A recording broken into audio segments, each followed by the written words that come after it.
Good afternoon, everyone. Billy Ulivari with Seneca Capital Management. It's Thursday, December 21st, 2023. We're going to go through 15 charts in about 35 minutes on the real estate, building, and roofing sector of all things. Thank you for joining us. Why don't we begin sharing our screen? So thank you all again for attending. We're going to I call it a fast and furious review of interesting charts that affect the housing, real estate, and roofing market. And of course, at the beginning of every presentation, I'm required by law to give a regulatory disclaimer that states that all these investment strategies have the potential for profit and for loss, that past performance is no guarantee of future success. And of course, this particular presentation is for educational and informational purposes only. It's not a recommendation to buy or sell any of the securities here or the investments. And these are investments and ideas that we share with our own clients and allocate for them on their behalf. So our relationship with our clients is we're a state registered investment advisory firm. We are obsessively independent, and we look for ideas and uncover value and opportunities for our own clients. And every client has their own different risk tolerance in their portfolio. So these investments may or may not be appropriate for you people. But again, this is for informational use only. And this particular information was not reviewed by anybody other than myself, the cook and bottle officer and compliance officer. So why don't we begin? So the first chart I want to show you is something called a bar chart. A bar chart is a simple way of showing information that compares one day to the previous day of the information. So say, for example, it's the S&P 500 or the Dow Jones Industrial Average. It could be anything, pork bellies, corn, wheat. We record it on a daily, weekly, or monthly basis. And every chart has a high, a low, and a close. And if the week or month or whatever time period you are calculating is higher than the one previous, of course, we have a green bar. Red bar means it actually closed lower than the previous bar. So it gives you an idea of whether a particular index or commodity or stock closed higher or lower on the daily, week, or on the month, depending on, again, on how you set your parameters. And also the width of the bars talks about volatility. The wider the bar, the more volatile the stock market is or that particular index is. The more narrow, you can say that the quieter things are. So that's just a traditional bar chart, the ones that everybody is probably aware of. The second kind of bar chart is something called a point and figure chart. Now, the point and figure charts are a little bit different insofar as that they're cleaner, they compress more time. The idea is to get rid of all the noise that's inside of a chart. And the idea, again, is to get rid of the daily bar charts, the daily things, and just look at pure price action over time. So it takes out that volatility. Remember, I was mentioning the high bar, high and lows were big. Point and figure charts really don't look at that per se. It's just what the performance was like on a daily basis at the close. And you make the chart accordingly. Now, here's a chart of the Standard & Poor's 500 since around 2020, going into, out of COVID, coming out of COVID here in 2020, 2021. And then Jerome Powell beginning raising interest rates in 2022, the decline in the stock market. And then once we hit our low at in the fall of last year and this incredible rally we've seen in the S&P 500. Mind you, we didn't make a new high, but we are so close to doing that. And that's something I'm going to talk a lot about going forward. Now, point and figure charts also, it's great information, and I love these type of charts because stocks do not go up in a straight line. Point and figure charting, or box charting, depending on what you want to call it, filters out that day-to-day noise and the volatility, and it has a better job, in my opinion, of showing actual supply and demand, the attributes. So whether it's tomatoes at the grocery store, cucumbers, cantaloupe, meat, everything that you find, your gas prices, don't go up in a straight line, right? They go up and down, up and down, up and down. And point and figure charting does a better job, in my opinion, of filtering out all that noise and providing a better idea of what the long-term trend is, both in the short term and in the long term. So it provides clear noise reduction. In other words, it gets rid of all that volatility and emotion on a daily basis and creates clearer signals in point and figure charting. So why don't we get right to it? Here's interest rates. The Federal Reserve really only has control of the front month interest rate, called the federal funds rate. And you can see that, coming out of the Great Recession in 2007, 2008, we had an incredible, almost decade-long decline in interest rates. And we had hit this low in 2017, 2018, 2019. We had a big rally. And then here's the COVID decline. This is when all hands on deck, the Federal Reserve just lowered interest rates to almost zero. And this is what we have down here in this area. And subsequently, we have the Federal Reserve, who first said that inflation was transitory, then went on to say, hey, we're going to stop inflation and do whatever it takes until something breaks. Well, something kind of broke in the stock market, and that was everything in 2022. Stocks, bonds, commodities, everything really just suffered an incredible decline. And that was what I would call a contraction in the market. So the stock market generally has 4 different cycles. And we can show that over here on the S&P 500. Let's go back over here. This is expansion, peak, contraction, and then troughing. And then the cycle begins all over again. Expansion, peak, contraction, troughing, sideways actions, digesting things. It's hard to really describe, but it's kind of that transition period when you're like shifting a car out of second or third gear into fourth gear. There's a little bit of a delay in how things are going to respond. So that's what I call troughing. We're digesting, rebuilding our balance sheets, and getting ready for the next bull market. But you can see here that the Federal Reserve absolutely did a all out attempt at raising interest rates and stopping inflation. And frankly, I think they're successful, and I think they're going to hold rates a little bit longer than people are expecting. But here we go again. Here's the mortgage yield on a 30-year conventional fixed rate mortgage. The peak in this particular mortgage rate was, according to the chart, 6.05%, I think, on the 30-year mortgage. 6% mortgages was pretty high. Now, this is the futures contract. This is what the world is saying. The investment bankers and the lenders are putting it about 6.05, 6.10 on the high side. But don't forget, there's just like there's wholesale and retail at the store. What you pay for at the store is not the wholesale price. You pay the retail price. So when we go to get a mortgage at a bank or lending facility, they're going to charge us 6.75%, 7%, 7.5%. That's how it works. Right? They're making that spread width between what the actual market is pricing and implying versus what they sell it to you. And now we can see in the last few months, we've had a great decline in the 30-year fixed conventional mortgage down to about 4.95, 4.85. I'm sorry, 4.86. Now, you're not going to see that on the internet. You're not going to walk into a bank and get that rate. I'm just telling you what the actual fixed rate futures contracts are. So what the market is saying is that mortgages are coming down, and that's a good thing if you're looking to buy a home or looking to borrow money. The second chart here is construction loans. Construction loans are generally priced at what's called the prime rate plus 1. This puts the prime rate at about 8.5% plus 1, 9.5% for a construction loan. You can see that we haven't seen these levels since 2006, 2007, and that is one thing that has me very nervous right about now. And that is construction loans and new construction projects. We think we're going to see a drag on that in 2024. I've had some interesting conversations with builders, contractors, and actually an interesting new introduction who was sat on a board for a union carpenter's pension plan. And he had said that a lot of their contracts, a concerning amount of contracts and deals were being canceled in 2024, at least pulled back and put on temporary hold. Because again, the cost of borrowing money to do projects is beginning to, I think, slow construction loans. So we'll see how that goes in 2024, right? This is just conjecture, it's rumor, it's just what we're hearing. But we have to be careful here because, again, the last time we saw the prime rate up in this 9.5% area, 8.5%, 9.5%, we got the recession in 2008 and 2009 during the Great Recession, the Great Housing Crisis. Will it happen again? I don't know. Could it happen again? Yes. Let's just say we're flashing a yellow light here. It hasn't turned red yet.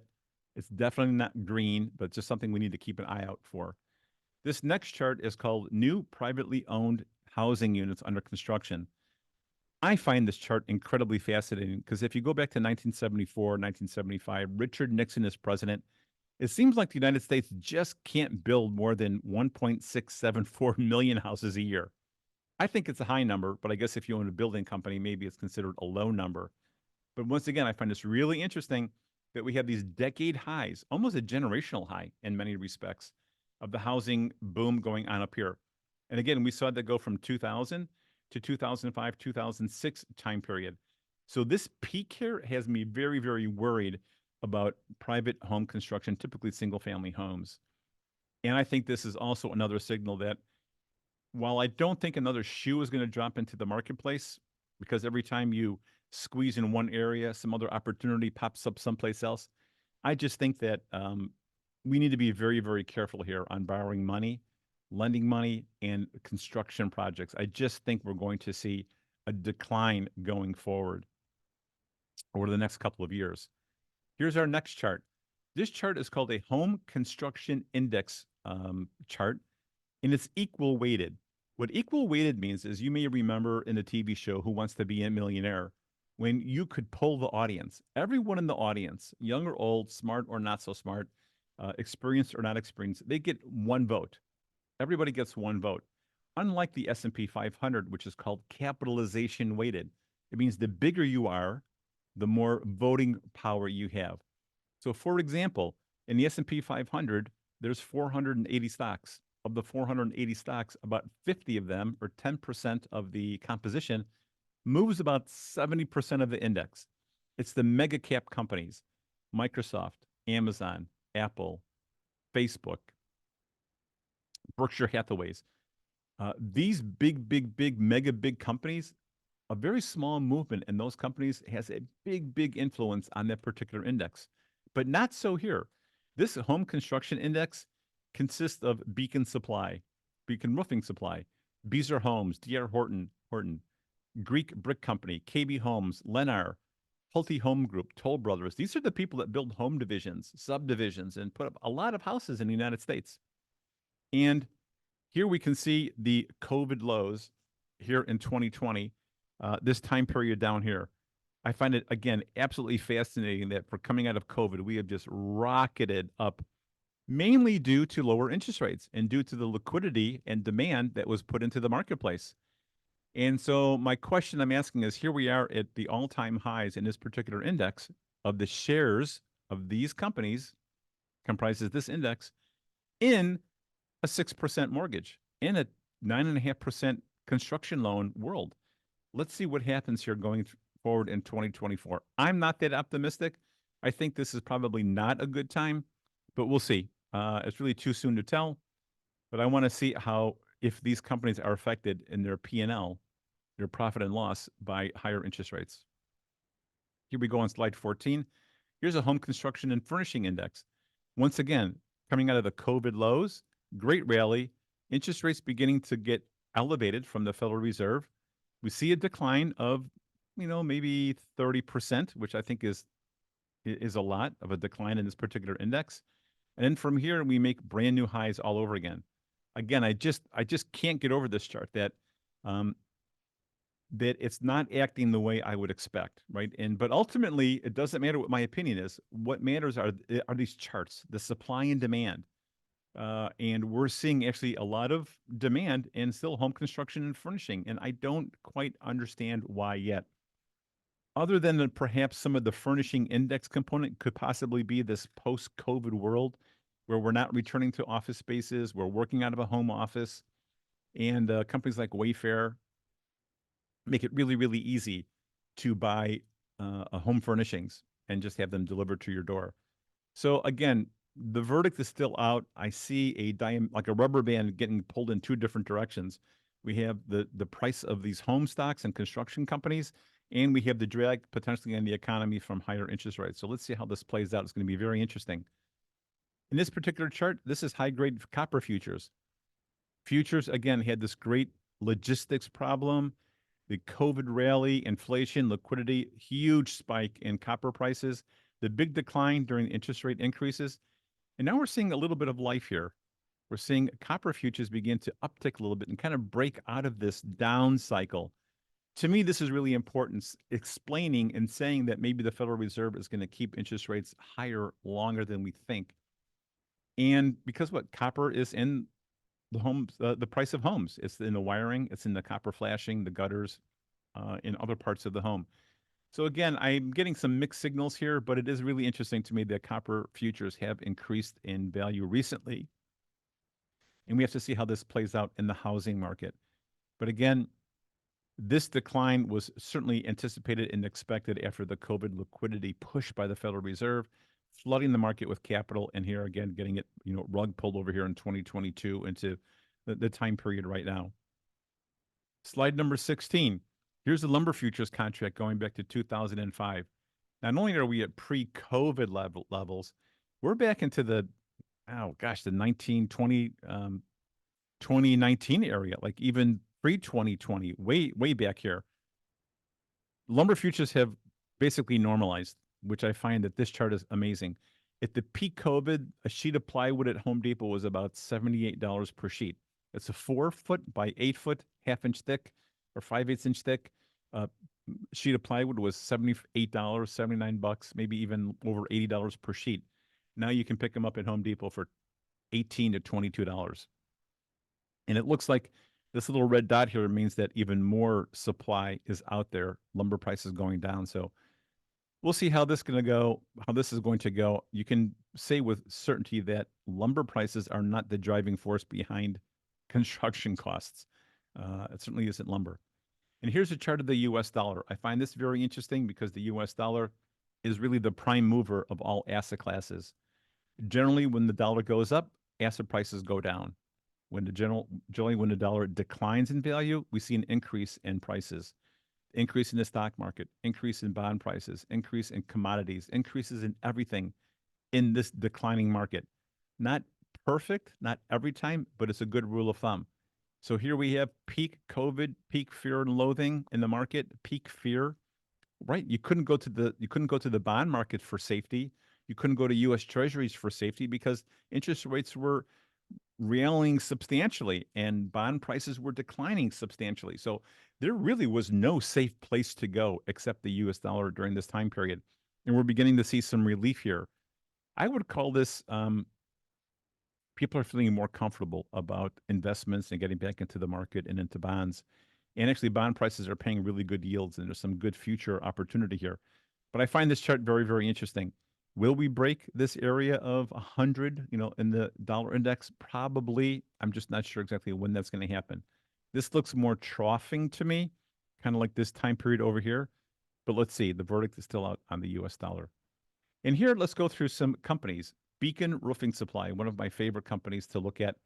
Once again, these COVID lows, incredible rally, interest rates getting spiked, things slowing down a little bit in the economy. Beacon Supply has a really great sell-off, but then once again recaptured the rally and looks like it made a new high at this time period here recently. So I think I think I see this paradox. I think there's this contradiction between interest rates, the perception of interest rates going down in 2024. So people are putting money into these building supply companies and into construction, but I just don't think we're going to see it. I think we got to be really careful here in owning the housing market and housing construction projects. We have to be really careful about where we allocate money because I'm just not sure it's going to. We'll see how this plays out in 2024. Once again, Boise Cascade, huge maker of building supplies. Great rally coming out of COVID. To me, a surprising rally in 2023. Like I didn't expect this kind of rally in any of the building supplies. But again, what this could be the fact that Boise Cascade is probably holding their lumber prices and their paper products at high levels, and lumber, which is their expense, the cost of trees and pulp is declining. So their profit margins are probably have never been better. Insane profitability between the wholesale price of their goods, of the products that they need, the raw materials, versus what they're selling them for. Will this continue? Probably not.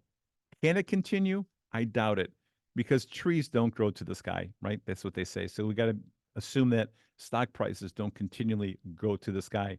But for now, Boise Cascade is looking pretty good. Here is a heavy construction equal weight index. There's that equal weight word again. So we have MCOR Corporation, Fluor, Granite Construction Incorporated, Cheney Equipment, Jacobs, Mastech Engineering, Owens Corning, Sterling Infrastructure, Century Communities, API Group. A lot of companies built into this index, and once again, making get devastated into the pre-COVID is up 3 or 4%, 400%, in the last year. This index, like again, I just can't really believe how much these companies have done well. So we got to keep an eye on it. Is it too good to be true? Possibly. Is it still in a positive trend? Yes, absolutely. But again, seeing a 3 or 400% increase in prices and indexes in like all of these, it has me a little bit worried. It's almost too good to be true. And we see that in like virtually all the indexes. Even the technology stocks like Facebook is up 300% in the last year, this year. Here's where I think the opportunity is. Office and real estate investment trusts. We've all heard the conversation about no one's going back into the office. Office buildings and industrial complexes are completely vacant. All this negative, bad news. And I'm not saying that that isn't 100% true. I'm saying is that office and industrial real estate investment trusts were doing well. COVID hit, these things got crushed for 50, 60%. The liquidity rally, the perception that into 2022, we have the Jerome Powell raising interest rates, which has crushed real estate investment trusts. And once again, the perception is that interest rates are done going up, but we still need some troughing action down here. I'm very bullish on this because even if interest rates go up a little bit more, I don't think we're going to make a new low in these real estate investment trusts. I think they're going to do just fine. And I would buy these on any kind of pullback because the yield, in other words, the dividend stream is really good on these real estate investment trusts. Here's another one, healthcare real estate investment trust. These trusts, it's like a silo, a bin, a basket that holds multiple mortgages or leases. These are doing really well. Again, kind of sideways action in 2016 to through 2019. We have COVID hit, they get crushed. Huge liquidity rally in the stock market and in these indexes. Now interest rates beginning to increase and we're seeing the decline. I'm kind of positive here because I'll tell you what, the stock market loves balance. If things get too overbought, we'll see them decline to the downside. If things get too oversold, we bounce right back up into the middle of the bell curve, it's called, like a pendulum of a clock swinging back and forth. What I think we're going to see is these real estate investment trusts rally about 15 or 20% into this area here. Again, I could pull up a chart going back to 2009, 2010, and it doesn't look that different. And that is we have these huge ebbs and flows. But this COVID thing really disrupted balance, I'll tell you. But I think with yields being as juicy as they are in real estate investment trusts, this is one area that we're looking at and have invested for our clients. And here's the Dorsey Wright and Associates Mortgage Real Estate Investment Index. What does this mean? This particular real estate holds paper. They don't really own buildings. They own the leases. They own the mortgages. They lend to companies that are opening up assisted living facilities, retirement homes, skilled nursing care facilities. And of course, the United States is getting older. We're aging, as well as the European complex. And mortgage real estate investment trusts are very interest rate sensitive. And again, you can see this decline in 2022 when interest rates began increasing. And now it's trying to eke out a bottom. It looks bottoming to me. So again, even if interest rates go up a little bit more, another 25 basis points or 0.25%, I think the low is in for these real estate investment trusts. Now, it's too soon to tell, but I'm very, very bullish on real estate investment trusts that hold mortgages and leases because their interest rates that they're lending money to is very, very high. And those investments will go up in value as interest rates decline. Here is slide 24. The bad news is the Federal Reserve did a rug pull by raising interest rates and draining liquidity out of the marketplace. And it did it so fast. I mean, within a year, we went from virtually 0 to 5.5%, 5.25%. And it just drained and took away all the liquidity that was provided during COVID. Residential housing, construction, and material possibly peaking. We have to keep an eye on it. I want to see how badly, interest rates are going to slow down activity here. We have high mortgage and construction loan rates are choking activity, in my opinion. It's kind of hard getting a 6.5% mortgage. It's not like doing 2.5 or 3% 15-year mortgage a few years ago. So we have to kind of see how this plays out. The market definitely cleaned house during the pandemic. I mean, that 2020 decline threw everything out the window and nobody knew what was going on. But we rebounded. The stock market is higher. The NASDAQ 100 QQQ is higher. The Dow Jones Industrial Average is higher. Most indexes are substantially higher, but not everyone. It's kind of pick and choose in some places. And of course, we have an election coming up in November 2024. And Lord knows where that's going to go. I mean, short-term political fixes are definitely a certainty to stay in office and keep the administration in place because that's the number one rule. Number one rule of a politician is to get elected. Number two rule is to stay elected. And we're going to see again those type of political fixes that drive votes and maybe not necessarily economically good for the United States. And of course, we remember the old saying, "Is the economy stupid?" And it really is the economy. You've got to see what's going on. 25. That's the bad news. The good news is this: commodity prices have declined substantially. Lumber, copper, nickel, aluminum, corn, wheat, soybeans, sugar, coffee, like all the commodities really, really declined after the post logistic supply chain issue in COVID. That's good. That means inflation is down. Crude oil prices, crude oil peaked at around 120 a barrel, 119 a barrel. Now it's down in the mid 80s. So we're going to find out that energy costs are lower. Natural gas is probably down 80% from its high. So we're seeing energy and a lot of components on the downside from the interest rate increases and from the logistic shock that we received to the global economy. Now, the official inflation numbers are going to decline, and they say you can't fight the Federal Reserve. And while the Federal Reserve is winning the battle right now with higher interest rates, the truth is we know where this is going to go. They're going to start lowering rates soon, but I think they have to wait for a little bit more evidence. And they're going to win their 2.5, 3% inflation target. And we're almost there right now. So I think that's going to be very good for the bond market and good for the stock market in the long run. But right now, I think we still have a little bit of, we got to keep an eye. We're in flashing a yellow light right now, and I'm not saying it's a red light. I think that the current federal funds rate at 5.25% is completely unsustainable, and we're going to see them lower that. But the market's already done their thing. I'm not going to say that nobody's watching federal funds rate at 5.25. What I'm saying is that if you look at the 10-year and the 30-year and all these other bond markets, they've had great rallies this year, 10, 15, 25% in these bond funds. So the market's already pricing a lower interest rates, and that's what's going on. They're not officially lower. It's just that they're expecting them to be lower. And I think they're right. But I think they're going to hold them longer a little bit than what people anticipate.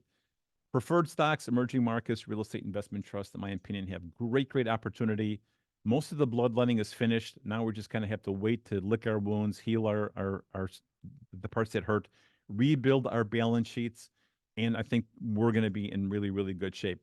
And 3 out of the 4 parts of the business cycle have already been completed.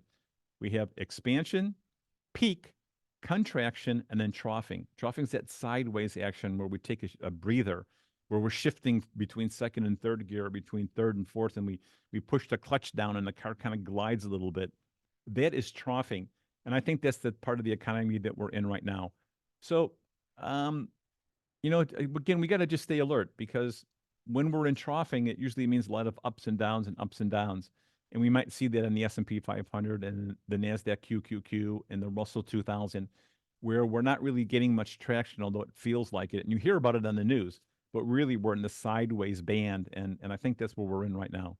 And how long will we trade sideways? I have no idea.